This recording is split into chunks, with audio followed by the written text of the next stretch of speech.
Bien, nos encontramos hoy de nuevo para ver este curso de Derecho Sacramental que estoy compartiendo con ustedes con mucho gusto.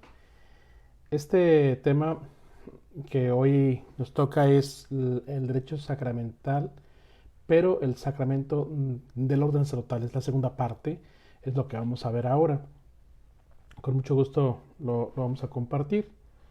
Eh, Como saben, al final tenemos Para ver la, este curso de hecho está lo que es las preguntas y mis respuestas para ustedes al final. Así que por favor vayan escribiendo durante la charla, vayan escribiendo en el chat todas sus preguntas y con gusto voy a responderlas al final. Mi nombre es Javier Castrejón, tengo la especialidad en Derecho Canónico por la Universidad Pontificia de México. Estoy trabajando aquí en Estadios de Raleigh y con mucho gusto comparto estos temas con ustedes. En nombre del Padre, y del Hijo, y del Espíritu Santo. Amén. La vez pasada me había quedado en el canon 1030 y lo había leído. Ahora continuamos con el canon 1031. Dice así: únicamente debe conferirse el presbiterado a quienes hayan cumplido 25 años y gocen de suficiente madurez, dejando además un intersticio al menos de 6 meses entre el diaconado y el presbiterado. Quienes se destinan al presbiterado pueden ser admitidos al diaconado solo después de haber cumplido 23 años. Es decir, para ser presbítero se ocupan 25 años de edad, ¿ok? Y para ser diácono, que va a ser en un futuro un presbítero, serían 23 años. Diácono 23, pero se llama un diácono transicional, es decir, un diácono que está de transición, es decir, que va a pasar a ser presbítero. Porque también tenemos el diácono permanente, el que está casado normalmente, no siempre, pero normalmente está casado y ese siempre se queda para diácono, por eso diácono permanente. Entonces, dice, hayan cumplido 25 años y gocen de suficiente madurez. Otra cualidad más, madurez. Y la madurez no solamente la edad, madurez es psicológicamente hablando, ¿sí? Humanamente hablando, espiritualmente hablando, ¿sí? Es la madurez. La madurez no nada más es, ya tiene la edad, está maduro. Ustedes saben que no. No es la edad la que determina la madurez. Bien, entonces, y debe haber un tiempo, por ejemplo, si es diácono y va a ser presbítero, entonces, o va a ser sacerdote, tiene que tener mínimo 6 meses de diácono. Mínimo 6 meses de diácono. No lo pueden ordenar diácono hoy y mañana presbítero. Tiene que tener 6 meses de distancia. En el párrafo 2 del canon 1031 dice: el candidato al diaconado permanente que no esté casado solo puede ser admitido a esta orden cuando haya cumplido al menos 25 años. Quien esté casado únicamente después de haber cumplido al menos 35 años y con el consentimiento de su mujer. Esto sí es cierto. Si no hay permiso de la mujer, no podría haber un diácono permanente. Es chistoso, es chistoso porque la cuestión es, bueno, que el hombre no tiene la capacidad de decir, sí, pero como ya está casado, él no actúa solo, tiene que actuar con su mujer. Los casados tienen que hablar juntos y tienen que estar de acuerdo los dos. Entonces, si ya están casados y el hombre quiere ser diácono permanente, tiene que estar de acuerdo su mujer. Si no, no se puede. Y tiene que tener 35 años de edad, cuando mínimo. ¿Sí? Bien. Las conferencias episcopales pueden establecer normas por las que se requiere una edad superior para recibir el presbiterado o el diaconado permanente. Es decir, según cada conferencia, según cada país donde haya una conferencia, puede determinar otra edad diferente. Pero normalmente esta es la edad que se respeta en toda la Iglesia Católica. Pero se puede determinar otra edad. No menos, más. ¿Sí? No menos de esta edad, porque esta es la edad universal. Entonces acuérdense que la ley universal está por encima de todo. Una ley particular no puede estar por encima de una ley universal. Así que si las conferencias episcopales determinan otra edad, tiene que ser una edad mayor a la que ya está propuesta por la ley universal. Queda reservada, dice la Sede Apostólica, la dispensa de la edad requerida según los parágrafos 1 y 2, cuando el tiempo sea superior a un año. Es decir, si el muchacho tiene 23 años y ya terminó todos sus estudios para ser presbítero tiene que estar 25 años, entonces va a tener 2 años. Entonces puede haber una dispensa, se puede pedir una dispensa a la Sede Apostólica o al Vaticano para que le dispensen, aunque sea un año de edad, para que él pueda ser presbítero a los 24. Se puede dispensar. Entonces es dispensable. Es dispensable la edad. O sea, se puede dispensar. En el canon 1032, los aspirantes al presbiterado solo pueden ser promovidos al diaconado después de haber terminado el 5.º año del ciclo de estudios filosófico-teológicos. Miren, normalmente por la Pastores de Bobby se determina que tenemos pues un determinados años de formación. Normalmente son 3 años de filosofía. Digo normalmente porque puede variar. Pueden ser 2 como pueden ser 4 o más, dependiendo. Pero normalmente son 3 años de filosofía y son 4 años de teología. ¿Sí? Entonces son 7 años. Pero varía esto según cada seminario y varía según de cada diócesis, porque el obispo puede terminar incluso un año más, sea de espiritualidad, sea un año de pastoral, o incluso aumentar más años de formación. Entonces, dice que los aspirantes al ser sacerdotes pueden ser promovidos al diaconado después de haber terminado el 5.º año del ciclo de estudios filosófico-teológicos. Es decir, si son 3 años de filosofía, más 12 de teología, podría ser en el segundo año de teología diácono, ¿sí? En esta diócesis de Raleigh, por ejemplo, es al 3.er año de teología y al 4.º año pues ya se ordena presbítero cuando ya termina. Entonces, digo, es un ejemplo. No quiere decir que así sea en todas partes. Estoy dando un ejemplo. Así que tenemos aquí que el diaconado pues puede ser dentro del seminario y puede seguir estudiando para terminar como presbítero. Después de terminar los estudios, el diácono debe tomar parte de la cura pastoral, ejerciendo el orden diaconal antes de recibir el presbiterado, durante un tiempo adecuado que habrá de determinar el obispo o el superior mayor competente. Esto es lo que a veces muchos obispos lo entienden muy bien y otros no lo entienden muy bien. Es decir, me refiero a esto. El muchacho diácono tiene que ejercer su diaconado. ¿Qué sentido tiene ser diácono y seguir estudiando? ¿Sí? ¿Qué sentido tiene? O sea, no está ejerciendo. ¿El diaconado para qué es? Habíamos dicho que el Código de Derecho Canónico le dice que está para el servicio del pueblo de Dios, en la palabra, en la liturgia, ¿sí? Y en la caridad.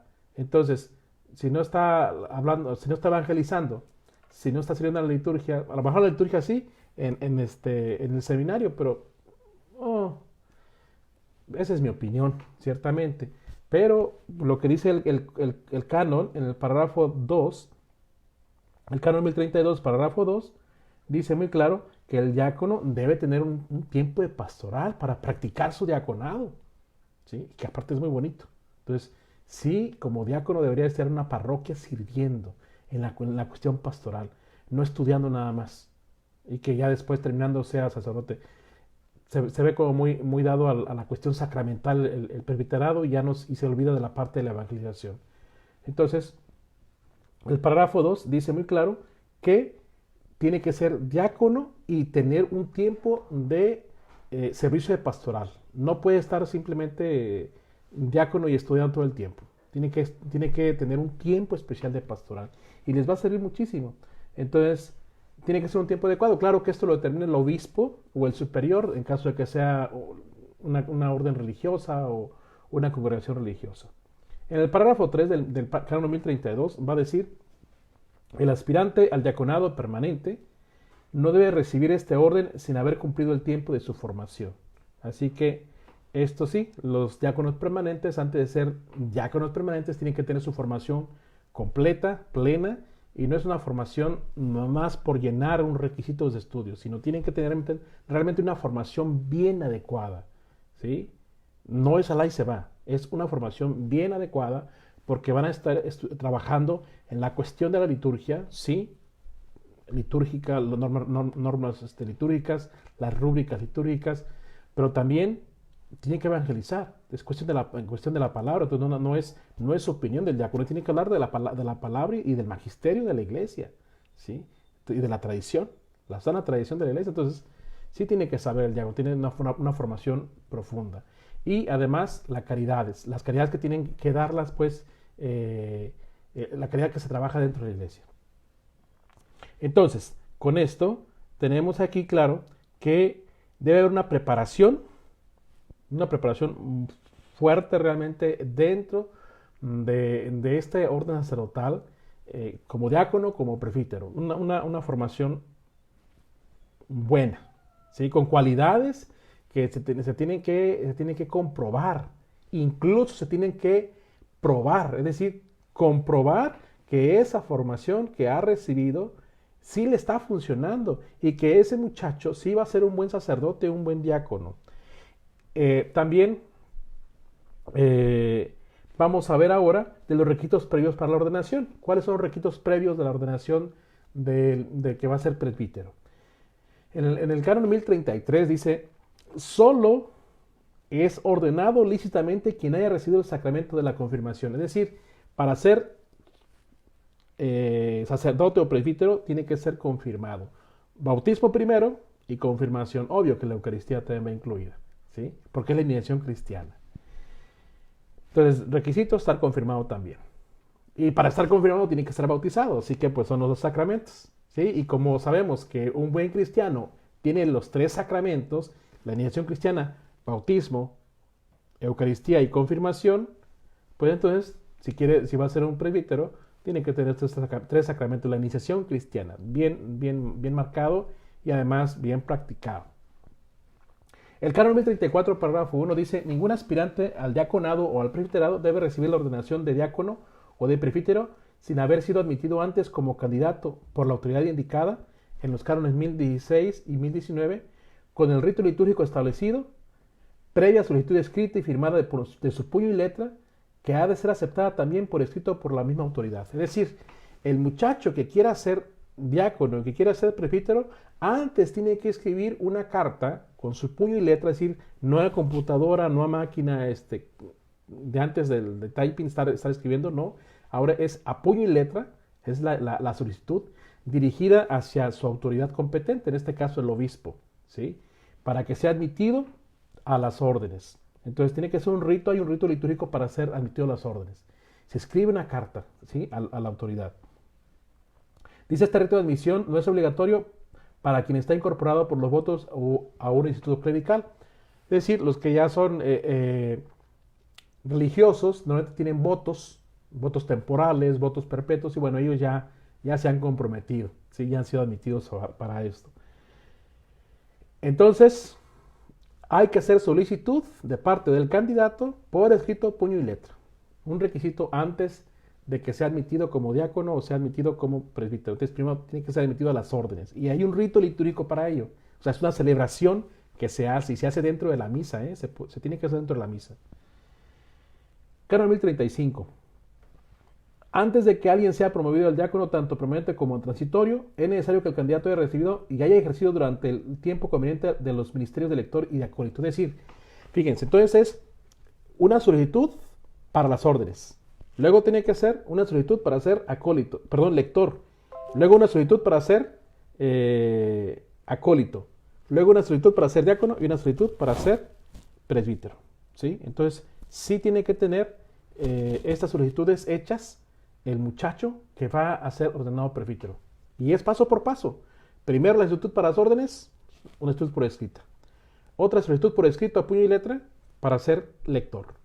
Otra solicitud por escrito y puño y letra para ser acólito. Otra solicitud, o sea, y es ya que se le vaya dando, cada ministerio que sea aceptado, que se le dé el ministerio de lector después de acolitado, él tiene que hacer estas cartas, ¿sí? Pidiéndolas, estas solicitudes escritas a la autoridad competente, es decir, al obispo diocesano o a su superior. Entre el acolitado y el diaconado, dice, debe haber un ejercicio de por lo menos 6 meses. Entonces, primero hay que ser acólito, y de acólito a diácono tiene que haber 6 meses de distancia para poder después ser diácono, ¿sí? Entonces, 6 meses de distancia, fíjense. Y no puede ser que el obispo ordene, que les ordene hoy, para que les dé los ministerios de lector y acolitado juntos. No, que les den chance de practicarlos, de celebrarlos, ahora sí que de entenderlos y aprender más sobre ello, ¿no? Es el servicio. Acuérdense que los presbíteros estamos ordenados para servir. Entonces, lectorado, acolitado, diaconado, que se nos dé un espacio para poder servir y ponerlo en práctica, para poder gozarlos, ¿sí? En el canon 1036 dice, para poder recibir la ordenación de diácono o de presbítero, el candidato debe entregar al obispo propio o al superior mayor competente una declaración redactada y firmada de su puño y letra, en la que haga constar que va a recibir el orden espontáneo y libremente. Ahí en esas solicitudes por escrito, para ser diácono y para ser presbítero, dice, debe manifestar claramente que es libre para poder recibir este orden del sacramento. ¿Sí? Tiene que ser libre. Y además, dice, debe ser espontáneo. Es decir, que de él salga, no que le diga al rector, a ver, muchachos, ya hagan su solicitud para ser presbíteros. No, los muchachos son los que tienen que hacer espontáneamente esta carta. No tienen que esperar que sus formadores les digan, hagan las solicitudes. No, el código está diciendo que ellos, los muchachos, los seminaristas, son los que deben hacerlo espontáneamente, ¿sí? Y libremente. Dice, y que se dedicará de modo perpetuo al ministerio eclesiástico, al mismo tiempo que solicita ser admitido al orden que aspira a recibir. ¿Sí? Lo que decía, puño y letra, por lo tanto no es en computador, o no es a través, una carta hecha a través de una computadora, no, es una carta hecha a puño y letra. ¿Por qué? Porque en caso de que el muchacho diga yo no quería, se puede comprobar, mira, tú escribiste esta carta, ¿sí? Porque esa carta se archiva. Y esa carta dice aquí está, o sea, tú escribiste esto que tú sí querías. ¿Sí? Y se puede estudiar esa carta, esa letra, cómo fue escrita, ¿no? 1037. El candidato al diaconado permanente que no esté casado y el candidato al presbiterado no deben ser admitidos al diaconado antes de que hayan asumido públicamente ante Dios y ante la Iglesia la obligación del celibato, según la ceremonia prescrita, o hayan emitido votos perpetuos en un instituto religioso.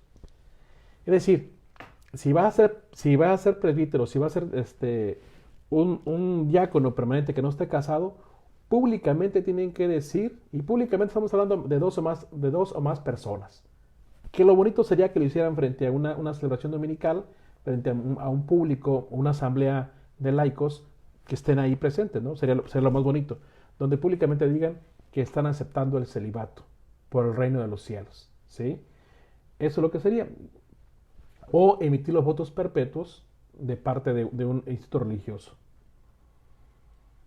Entonces, es la obligación del celibato, que se hace públicamente, donde se dice que va a ser célibe, va a permanecer célibe, a practicar el celibato, el presbítero o el diácono permanente que no esté casado, porque va a estar sin casarse por siempre. En el 1038 dice, no puede prohibirse el ejercicio del orden recibido a un diácono que rehúse recibir el presbiterado, a no ser que esté afectado por un impedimento canónico o por otra causa grave que debe juzgar el obispo diocesano o el superior mayor competente. Es decir, si alguien va a recibir el diaconado, pero no quiere ser presbítero, pues mejor que decida ser diácono permanente, ¿no? Y ya. Pero si dice, quiero ser un diácono transitorio para después ser presbítero y después al rato rechaza ser presbítero, ¿está jugando qué? Por eso se ocupa la madurez para poder ser parte de este orden. No es pues así, al ahí se va, ¿sí? No es ahí jugando. Es un compromiso realmente esto. Es una llamada de parte de Dios, sí, pero también es un compromiso de la persona. Es la respuesta a la persona de esa misión que Dios le está dando.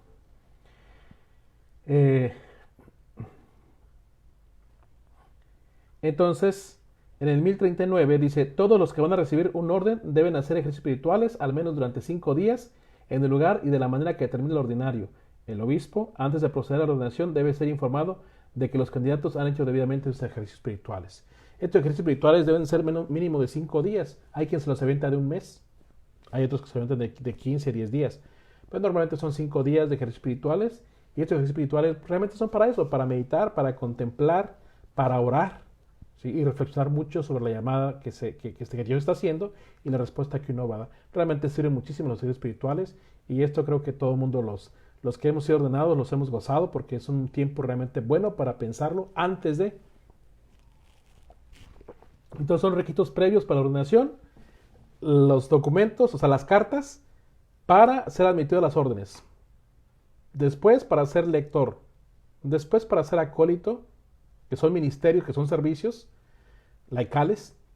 Después para ser diácono, ¿sí? Y después otra carta para ser presbítero, que es una carta y es escrita a mano, ¿sí? Y además, con su puño y letra, pues así está muy, muy marcado, puño y letra.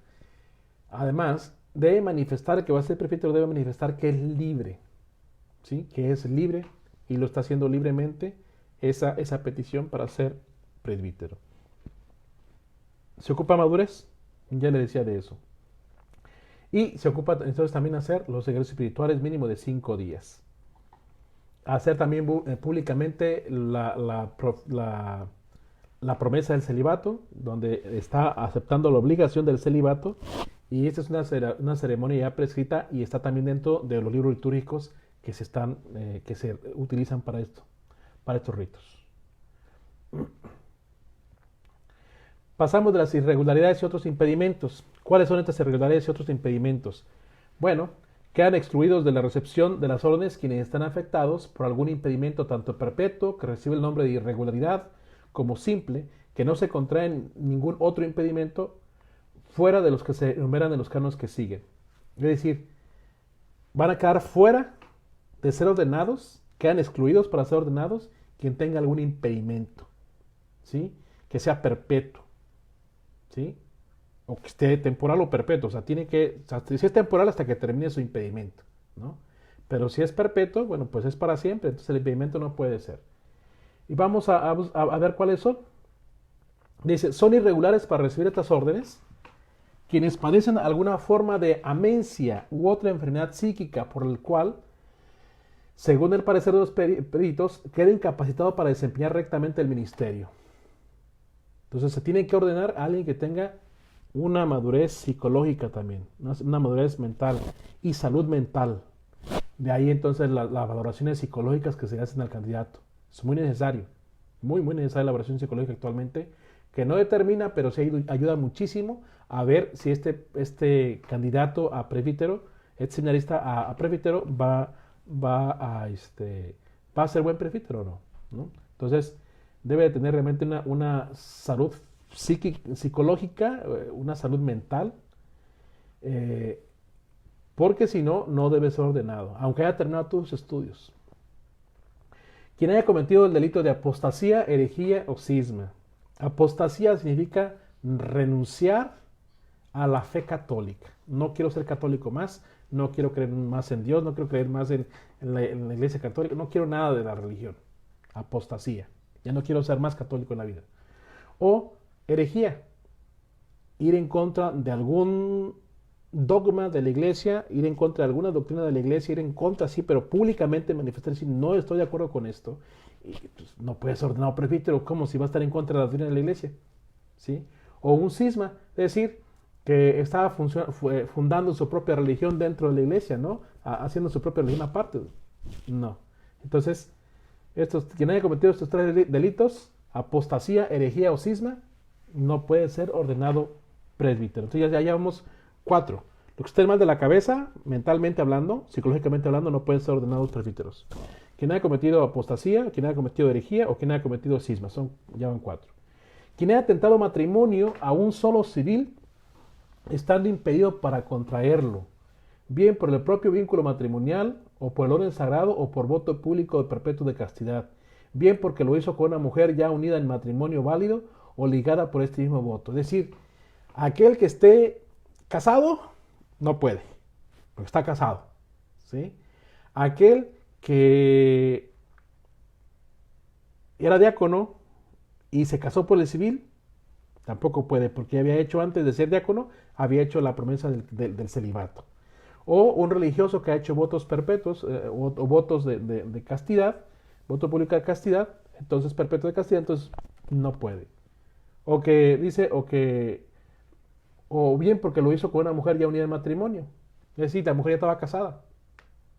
Entonces, no puede ser presbítero aquel que esté casado, o que haya intentado casarse, incluso intentado, ese man, ni siquiera estamos hablando de que se casó, intentado casarse por el civil cuando ya no debería hacerlo. O sea, un diácono, por ejemplo, un diácono, ¿sí? O un diácono que va a ser presbítero, o un religioso, voto perpetuo, de castidad, que quiere ser presbítero, ¿sí? Entonces no puede casarse.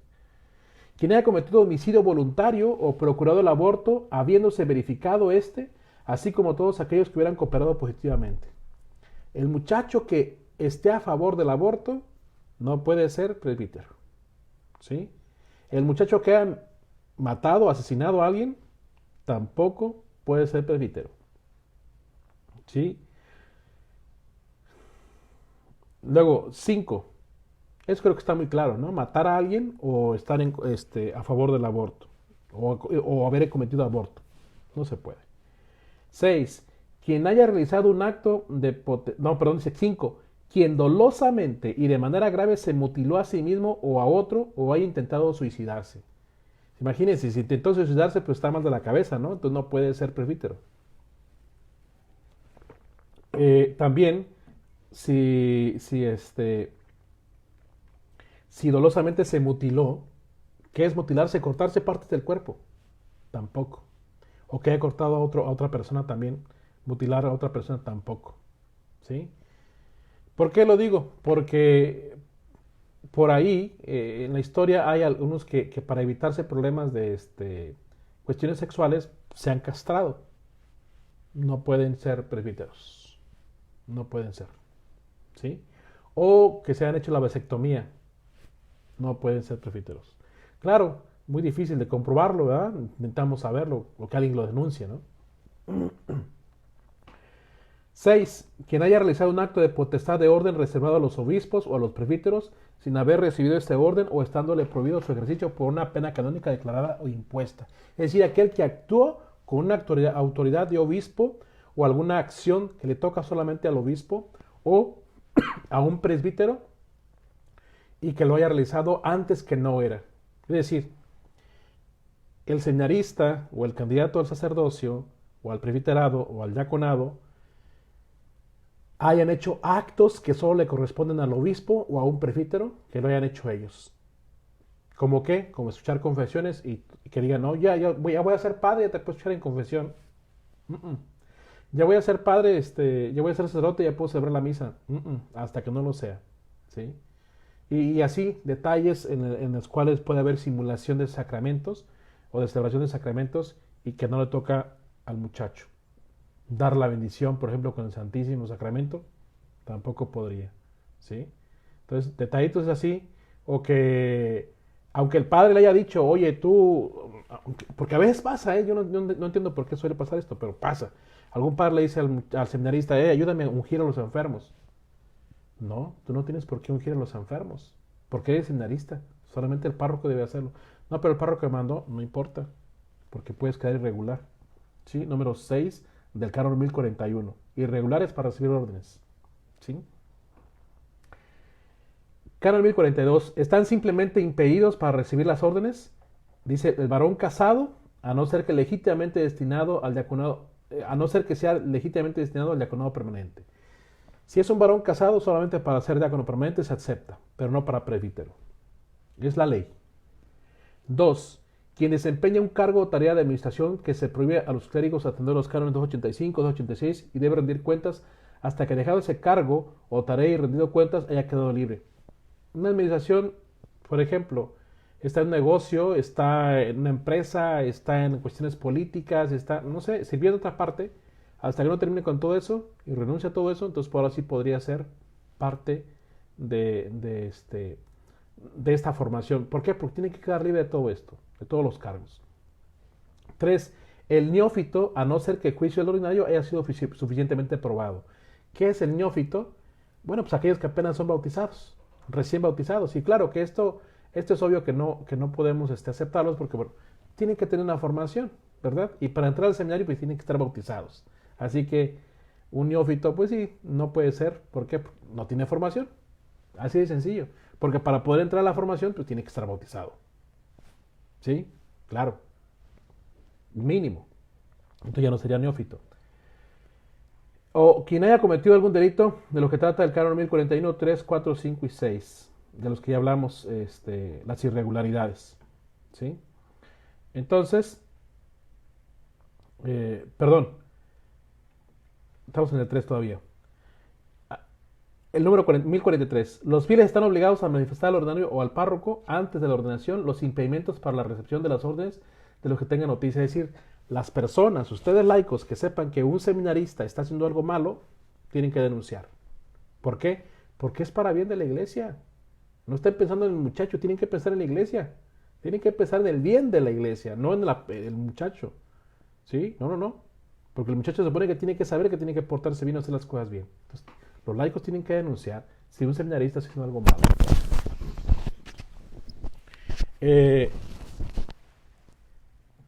Dice también el canon 1044.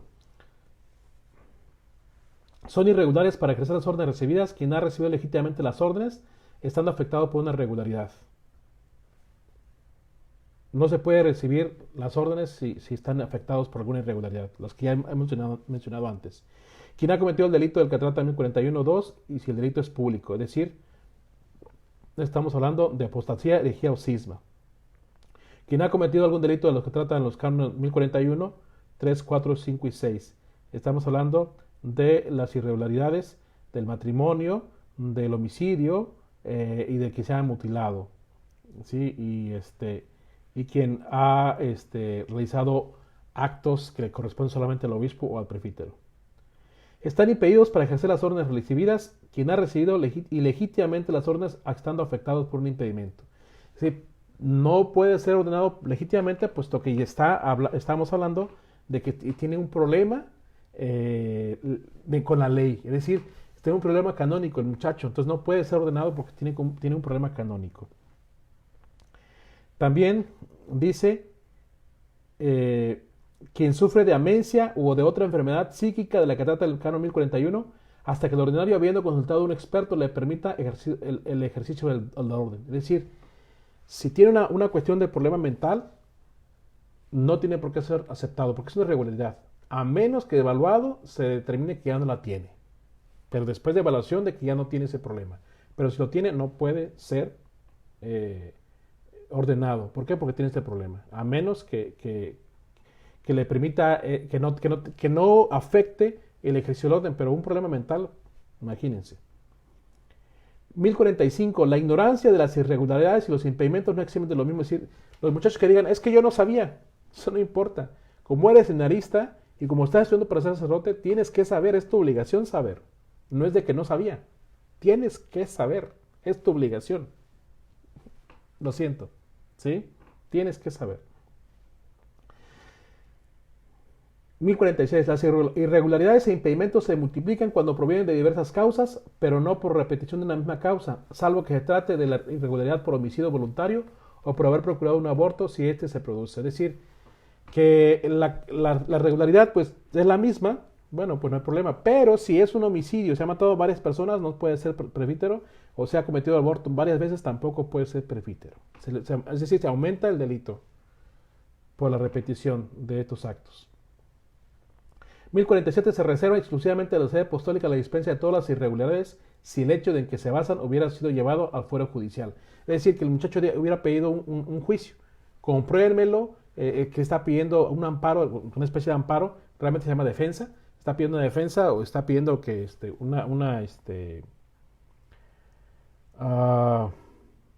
está el muchacho hablando de que pide una revisión de su caso. Y es ahí donde entra el juicio y es ahí donde tienen que ver que si procede o no procede, ¿no? También, y para eso son los tribunales, por eso hay un tribunal, sí, y para eso somos los canonistas, para trabajar sobre estos derechos y estas leyes, ¿no? También dice, se reserva la dispensa de las siguientes irregularidades e impedimentos para recibir las órdenes de la irregularidad por delitos públicos a la que se refiere 1041, 2 y 3. Estamos hablando de la cuestión de la apostasía, herejía y cisma o atentado a matrimonio o quien haya hablado, que haya tenido problemas, sí, eso nada más.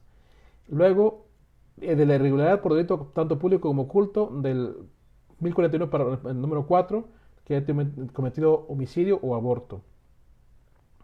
Del impedimento 1042, parágrafo 1, estamos hablando del que está casado. Entonces también puede haber, dice aquí, puede haber una dispensa. Se reserva la dispensa de las siguientes irregularidades e impedimentos a las órdenes de una dispensa del impedimento en el 1042.1, es el que está casado. Puede haber una dispensa. ¿Eh? ¿Qué es esto? Bueno, pues es una dispensa que existe.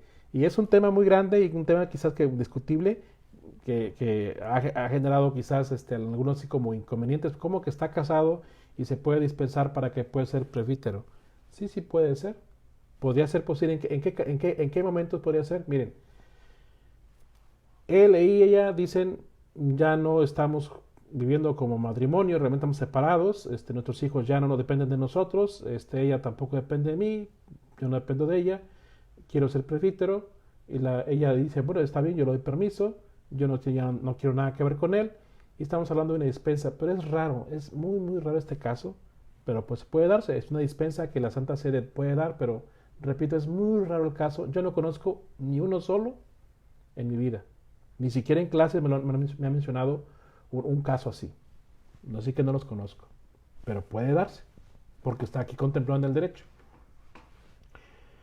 También dice, se reserva la sede apostólica la dispensa de las irregularidades para el ejercicio del orden recibido, de la que trata el canon 1041.3, solo en los casos públicos. Es decir, 1041.3 estamos hablando de quien ha hablado, de quien ha intentado matrimonio, que ha vivido con una mujer o que, ¿se me entiende? Que ya ha estado casado, pues, o al menos ha aparentado estar casado. Dice, solo en los casos públicos, y en el 4 del mismo canon también en los casos ocultos. Es decir, 1041.4, que nadie ha cometido homicidio voluntario que nadie más sepa. Pero si sabe, no puede ser presbítero. ¿Por qué? Porque se generaría un escándalo. Imagínense, este muchacho es un asesino y está siendo ordenado sacerdote, ¿verdad? Entonces ahí es un escándalo. Y hay que evitar estos escándalos dentro de la iglesia. Párrafo 4. El ordinario puede dispensar de las irregularidades e impedimentos no reservados a la Santa Sede, pero como la mayoría está reservada a la Santa Sede, le toca a la Santa Sede determinar si o si no. 1048. En los casos ocultos más urgentes, si no se puede acudir al ordinario o a la penitenciaría, cuando se trata de las irregularidades indicadas en el canon 1041.3 y 4, y hay peligro de grave daño o de infamia, puede ejercer un orden quien está impedido por alguna irregularidad para ejercerlo, quedando sin embargo en pie la obligación de recurrir en cuanto antes al ordinario o a la penitenciaría, sin indicar el nombre y por medio de un confesor. Es decir, cuando es algo oculto que no se sabe públicamente, pero se sabe por confesión, entonces hay que decir, a ver, vamos a ver, antes de ordenarte, vamos a ver qué dice la penitenciaría, pero sin dar el nombre del muchacho. ¿Por qué? Porque es un caso oculto que se dio en confesión. Y acuérdense que en la confesión no se debe revelar los nombres, ¿sí? Ni nada. Así que se tiene que respetar la buena fama de las personas. El canon 1049.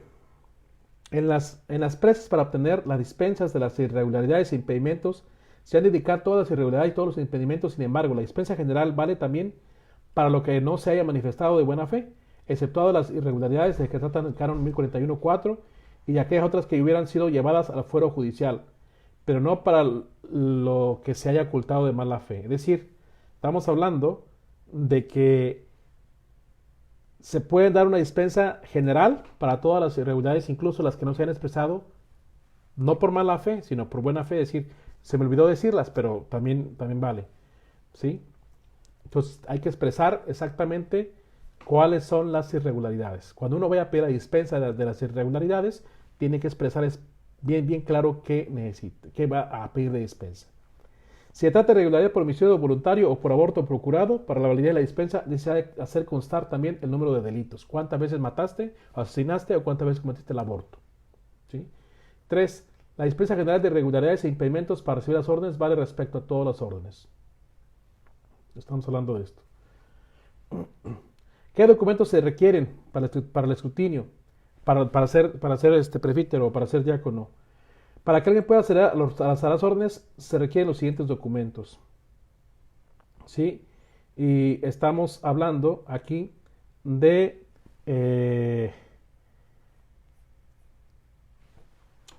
para que alguien se pueda acceder, se ocupa certificado de estudios realizados, certificado de estudios, es decir, por una institución que da los certificados, que esa institución está valorada, está evaluada y está reconocida como institución para dar estos estudios, no por un profesor nada más, es realmente por alguien que tiene una institución que vale. Dos, tratándose de las ordenaciones de presbíteros, el certificado dice de que ha recibido el diaconado. Entonces, para cuando se ordena un diácono, tiene que darse un documento de que es diácono. Tratándose de las ordenaciones de diáconos, dice el certificado de bautismo, de confirmación, así como que ha recibido los ministerios a que se refieren desde acólito, lectorado, ¿sí? Y que se ha dado la declaración dada por escrito de puño y letra. Si se trata de un casado, pues se ocupa ciertamente el consentimiento por escrito de su mujer. Que la mujer, su esposa, le diga, para el diácono permanente, diga, yo le doy permiso, tiene mi consentimiento para ser diácono permanente. En el 1005, o sea, entonces, ¿qué documentos? Certificado diácono, para ser presbítero. ¿Sí? Se supone que ya para ser diácono te pidieron bautismo, o sea, certificado de bautismo, certificado de confirmación, más aparte que conste que tienen los ministerios de lectorado y acolitado y que ha sido aceptado a las órdenes. Esos documentos se ocupan, ¿sí? Pero digo, todas las cartas que tú mandes o que uno manda quedan archivadas. Ciertamente es bueno que el muchacho que haga estas cartas siempre se deje una copia para comprobar que sí la mandó, que sí la hizo. Canon 1051. Por lo que se refiere a la investigación de las cualidades que se requieren en el ordenado, debe observarse las siguientes prescripciones. El rector del seminario de la casa de formación ha de certificar que el candidato posee las cualidades necesarias para recibir el orden, es decir, doctrina recta, piedad sincera, buenas costumbres, actitud para ejercer el ministerio, e igualmente después de la investigación oportuna hacer constar su estado de salud física y psíquica. Es decir, un muchacho enfermo no debería ser ordenado sacerdote. No debería. Un muchacho mal de la cabeza o mal de la mente no podría ser ordenado sacerdote tampoco. Tampoco podría. Que ya les había dicho a ustedes de las cualidades anteriores, y aquí lo voy a repetir, debe comprobar, debe testificar el rector del seminario que esas cualidades sí las tiene el muchacho para ser presbítero y que está formado realmente para lo que es. A veces lo dicen nomás por decirlo, por llenar un requisito, no, debe constar, debe comprobarse que es cierto, ¿sí? Aunque a veces tengamos pocos sacerdotes, pero hay que tenerlos de mejor calidad, ¿no? Ciertamente hay que hacer mucha oración para tener más sacerdotes, obvio, ¿sí? Para que la investigación se realice convenientemente, dice el obispo diocesano o el superior, debe emplear medios que parezcan útiles atendiendo a las circunstancias del tiempo y lugar, como son cartas testimoniales, como son los anuncios en las parroquias, en las misas. Este muchacho va a ser presbítero, si alguien tiene algún problema aquí contra él, pues dígalo. Este muchacho va a ser ordenado presbítero, si alguien tiene algo en contra, dígalo por favor. Entonces, ahí tenemos que el muchacho se le publica antes y se le avisa, va a ser un nuevo sacerdote, alguien está en contra, que lo diga, ¿sí? Como decíamos, como se repite en las películas para las bodas, que hable ahora o que calle para siempre, ¿no? En el canon 1052 dice, para que el obispo le confiere la ordenación por propio derecho, dice, para que el obispo que confiere la ordenación por propio derecho pueda proceder a ella, debe tener constancia de que se han recibido los documentos indicados en el 1050, canon 1050, y de que se ha aprobado de manera positiva la idoneidad del candidato mediante la investigación realizada según derecho. Así que todos los laicos tienen la oportunidad de dar testimonio a favor o en contra para un nuevo presbítero. Así que háganlo, háblenlo, porque es bien para la iglesia, no es bien para el muchacho, es bien para la iglesia. Tienen que pensar en la iglesia, no en el muchacho, ¿sí? Me voy a quedar callado, me voy a quedar callada. Mejor díganlo, mejor háblenlo, exprésenlo, ¿sí? Hay que evitar problemas en un futuro para la iglesia. Para que un obispo ordene un súbdito ajeno, basta que las dimisorias atestiguen de que estos documentos existen. Es decir, cuando un obispo va a ordenar a otro muchacho, le tiene que constar a él que es un muchacho idóneo y que tiene todos los documentos en orden, de que su superior o el superior de este muchacho tiene todo en orden para ser ordenado. Porque el obispo que va a ordenar, que no es de él, no es su súbdito, no es de su diócesis, no le pertenece a él, no va a estar bajo su autoridad, bueno, pues él simplemente va a ordenar. Realmente los que tienen que estar encargados de ello serían sus superiores inmediatos del muchacho, ¿sí?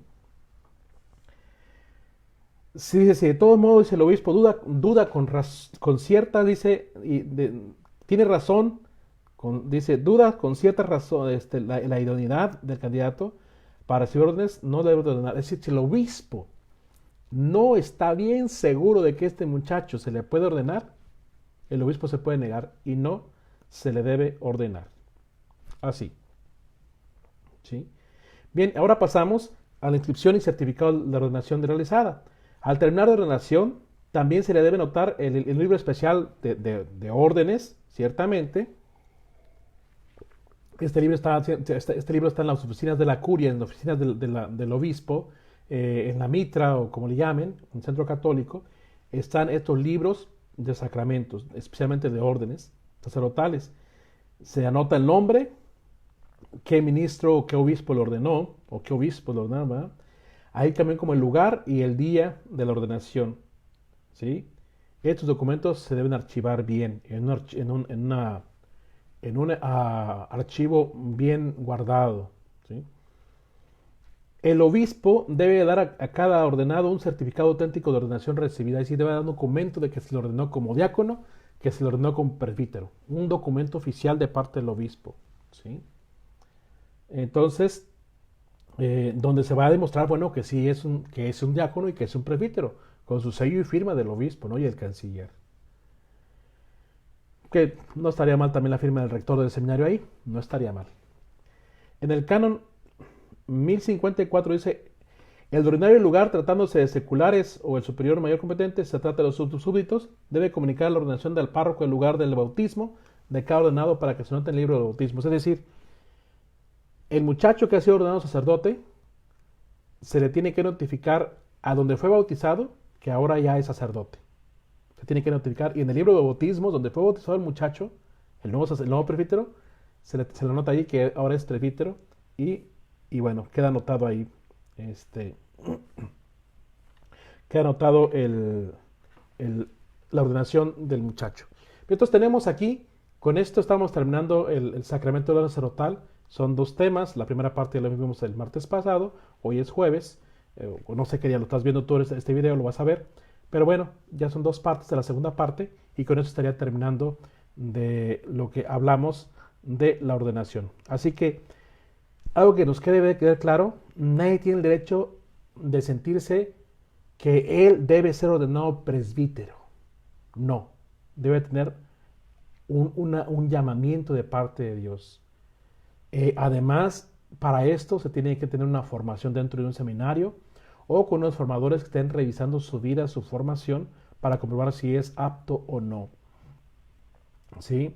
Porque no nada más es porque él quiere, sino realmente tiene que tener no nada más la intención de ser sacerdote, sino también debe comprobarse la idoneidad de que va a ser un presbítero. ¿Sí? Entonces cabe pensar pues que esto no es el muchacho en sí, va a ser la figura de un nuevo Cristo, de un Cristo más, o sea, de Cristo mismo, ¿no? Entonces, en la persona de Cristo, entonces, no va a actuar por sí mismo. Tiene que tener realmente una formación bien profunda, una cualidad muy marcada, cualidades muy marcadas que se determine que es un buen candidato para ser diácono, que después va a ser presbítero, o para ser candidato que va a ser candidato diácono permanente. Entonces, deben de respetarse todas esas condiciones y no por la urgencia de tener sacerdotes, se van a ordenar al ahí se va, así como salgan, ya terminaron sus estudios, ya como sea. Hay, por ejemplo, muchos que estudiaron su universidad, la filosofía en la universidad, la teología en la universidad, y además quieren ser sacerdotes después. Tienen que tener realmente una formación. No son nomás los estudios los que te determinan que eres apto para ser sacerdote. Sí, tus estudios, sí, tus calificaciones, sí, pero también tu formación humana, también tu formación comunitaria, también tu formación psicológica. No solamente entonces nada más es por cumplir unos requisitos de he terminado mis materias y me van a ordenar.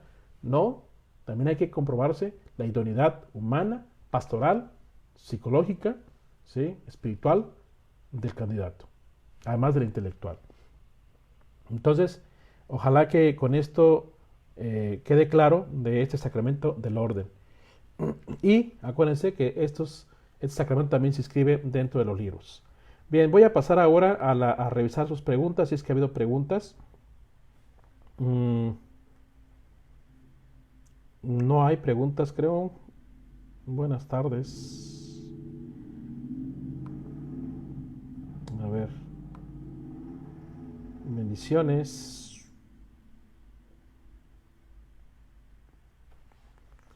Buenas tardes, buenas tardes. A ver, saludos, saludos, Aarón, Padre Israel. Padre, ¿qué significa que se ordenas? Padre, ¿qué significaría que se ordenasen mujeres? Porque se oye que está trabajando para esto. Yo no estoy de acuerdo, pero ¿cree usted que se iría a mirar esto? No, Marta, no están trabajando en esto, ni están investigando esto. De ordenación de presbíteros, como mujeres, no lo están haciendo. No sé quién dónde lo he escuchado, pero no es cierto esto. Donde te puedo decir que hay una investigación un poco es sobre la cuestión del diaconado. Ahí sí, sé que hay un estudio sobre eso, pero a lo mejor nuestros ojos no alcanzan a ver si es que un día llega a suceder. Así te lo digo. A lo mejor nuestros ojos no alcanzan a ver esto si es que algún día llegara a suceder. Pero no, para sacerdotes no. No, Marta. No hay ningún trabajo sobre esto, ni se está investigando sobre eso, así que no te preocupes, no va a pasar. Ujú. Ah, dice, muy interesante todos los requisitos, exámenes, es realmente una bendición ser sacerdote. Sí, es una bendición. Sí, Eduardo Vargas, es una bendición ser sacerdote. Pero es un compromiso muy, muy grande, muy, muy difícil de repente, porque es estar consciente de que donde quiera que yo esté, estoy representando a Cristo. Así es. Esa es la clave. Ser consciente que donde me pare, donde esté, estoy representando a Cristo. Así. No solamente dentro del altar, arriba en el altar, en la iglesia, no solamente en un salón de clases, no. Donde quiera que esté, estoy representando a Cristo. Y esa es la parte que nos debemos tener conciencia todos los días. Gracias, gracias, gracias. Hagan oración por mí más bien. Es lo que les pediría. Más que me agradezcan a mí, les pediría que hagan oración por los sacerdotes, porque es un trabajo constante. Miren, la parte humana no es mala, nos debe hacer conciencia ciertamente de lo que es ser un buen ser humano, ¿sí? Dentro de un ambiente humano, sin perder de vista que somos sacerdotes. Y no para que se nos alabe, se nos glorifique, se nos haga veneraciones. No, eso está mal. Yo no estoy de acuerdo en esas, que se le haga veneraciones. No. Por ejemplo, aquí he encontrado que, ay, monseñor, ay, el padre. O sea, el padre, ay, monseñor. Es lo mismo. Monseñor que padre es lo mismo exactamente. No tiene nada de diferencia. No es más el monseñor que el padre. Absolutamente no. Pero aquí dicen, ay, monseñor. El padre. Esos no. De verdad, no hagan eso. Mm. Somos para servir. Y esto es lo que nos debe tener nosotros claro. O sea, el sacerdote está hecho para servir. ¿Sí? No para recibir títulos para que nos alaben o nos reconozcan. No, eso no.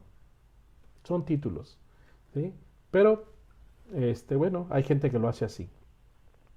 Hay gente que cree, ya les había dicho la vez pasada, hay gente que cree que porque es arzobispo, que es cardenal, va a mandar a un sacerdote de una diócesis a su antojo, ¿no?